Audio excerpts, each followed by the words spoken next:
Season 2 of The Kardashians got off to a promising start when it premiered in September, with a special episode dedicated to Khloé Kardashian's surrogacy journey, amid her ex Tristan Thompson's paternity scandal. Viewers were shocked by the intimate level of insight that they were privy to in the special, which included raw footage from the hospital delivery room as Khloé's son was born. However, it is safe to say that the season has been pretty downhill ever since, and week after week disappointed fans have flocked to social media to criticize the show. In fact, some people even switched off halfway through the Hulu series, as they compared it to watching a press release, after realizing just how much of each episode was dedicated to promoting each of the sisters' respective brands. Meanwhile, Kim Kardashian's constant bragging about her work ethic rubbed viewers up the wrong way, and as the season finale grew closer, many began to share their concern that nothing had really happened since its strong launch episode. And this is certainly not due to a lack of potential, with this year providing the Kardashian-Jenner family with plenty of material for several good storylines in their reality show. After all, filming for Season 2 is thought to have begun in February, which is around the time that Kim's ex-husband, Kanye West, ramped up his public campaign against her and her then-boyfriend Pete Davidson. 2 new babies have also been born into the family this year, and Kourtney Kardashian married Travis Barker in a picturesque Italy ceremony. But instead of any of that being featured in The Kardashians, a storyline about Kris Jenner getting a hip replacement dragged across 3 episodes, as did the family preparing to walk the red carpet at this year's Met Gala. Not to mention that one episode that saw Khloé and Kris visit a peacock farm. Fan favorite Scott Disick also barely featured in the season, aside from one brief cameo, when Kendall Jenner spoke to him about her new business venture of flipping houses. And any hint of drama proved to be pretty anticlimactic, as viewers were repeatedly teased with cliffhangers for stories that they already knew the outcome to, largely due to the fact that they played out very publicly earlier this year. For example, whether or not the family would win their court battle against Blac Chyna was a huge storyline, despite it already being widely known that the jury ruled in their favor all the way back in May. Kourtney seemingly marrying Travis in the Las Vegas ceremony was also teased, even though she confirmed in April that the ceremony had just been for fun and wasn't legally binding. Basically, dedicated The Kardashians viewers are feeling a little bit shortchanged by the extreme lack of content this season, and after the finale aired on Thursday, many shared their disappointment. That's it. One person wrote on a Reddit forum. Like the whole season. No baby names. No Italian wedding. Lamau. So leak. This is all we get. Another echoed. If we get 20 seasons of this nothing, I'm gonna be in pieces. Let season 3 be the last nothing they ever give us. It feels like they took an entire season, 10 episodes, to go to the Met. They didn't really touch on much else aside from clothing fittings and other boring BS a third person wrote. What a wasted opportunity. So, here's everything that we had expected to see, but didn't in Season 2 of The Kardashians, which might explain why so many people have been left disappointed. As previously mentioned, filming for this season kicked off right in the midst of Kim's very public drama with Kanye, who was repeatedly lashing out at her and Pete on Instagram throughout January, February, and March of this year. It all came to a head when Kanye released his Easy music video in March, which showed a claymation version of him decapitating a model of Pete and burying him alive. At the time, things were so bad that Kim felt the need to privately message Kanye, because he was creating a dangerous and scary environment, and she feared that somebody might hurt Pete as a result. Kanye leaked these texts to Instagram, and soon after Pete's friend, Dave Cyrus, shared screenshots of a conversation that Pete had with Kanye, after he stepped in to try and protect Kim.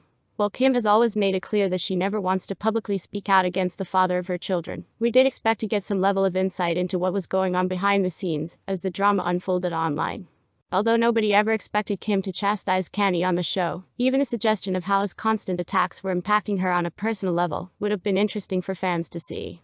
Instead, the drama was barely even alluded to, and the brief Kanye references that we did get suggested only a positive relationship between him and Kim, including her laughing over them roasting each other about their respective styles.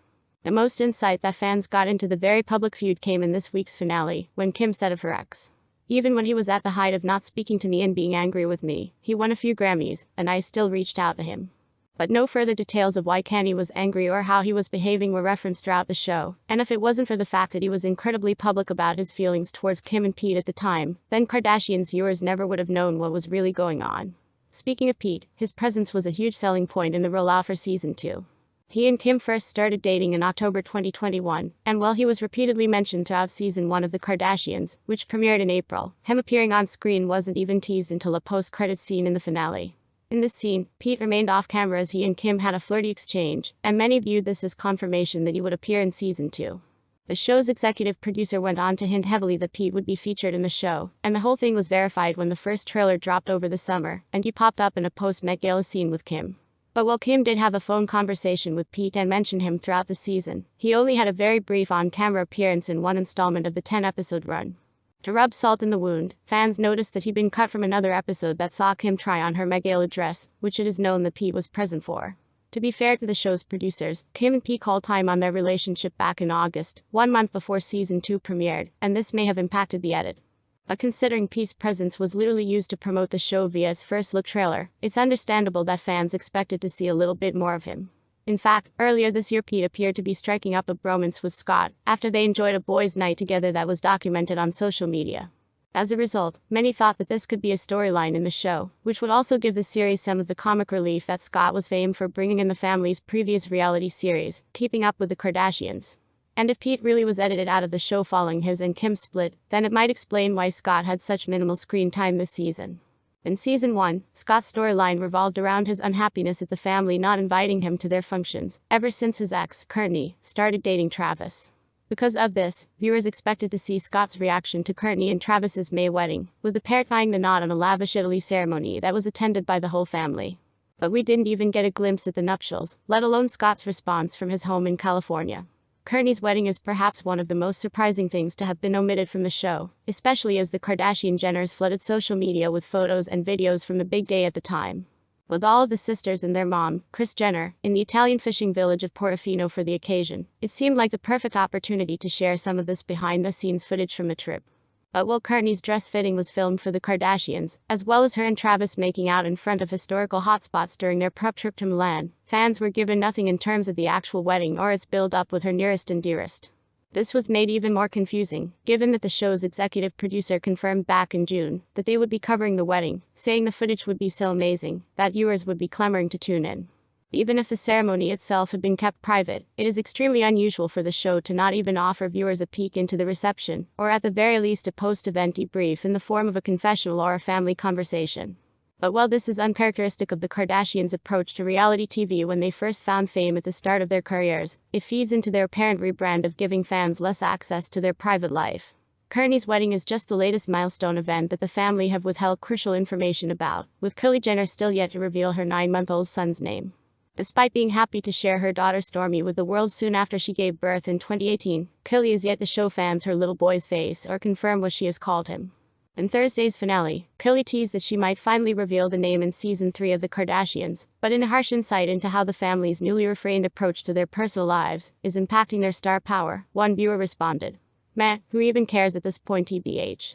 Similarly, in the preview for this week's episode, it was strongly hinted that Khloé would be revealing her son's name following his birth in July. But this proved to be yet another anticlimax and, as with Kylie, Khloé has approached her son's birth in a completely different way to her daughter's. She is also yet to reveal what she has called him, and even kept his face covered with a blanket during his brief appearance in the finale. All in all, the Kardashians have certainly suffered a blow following this season of their show, with the overwhelming consensus online being that the series is boring, and Kim appeared to pick up on this negative response, as she took to her social media page on Thursday to ask fans for feedback on what they should change for season 3. She tweeted, "What do you guys want to see for season 3 of the Kardashians? Do you guys like family stuff? Work stuff? Kids stuff? BTS shoots? Family pranks?" But she may not have been prepared for just how brutal some viewers were going to be in her replies, as they called the show out for under-delivering. One person wrote, "Honestly, this season has been the worst one so far. Nothing has happened, all about the brands and products, it's so boring. We want to see something real, the show has gotten very boring, show us our true struggles, not 4 seconds of you talking privately on the phone with Kanye," someone else echoed. "Family things. Family activities, family vacays. The personal scenes are not giving what y'all think they are. All honesty, all love," a third person replied.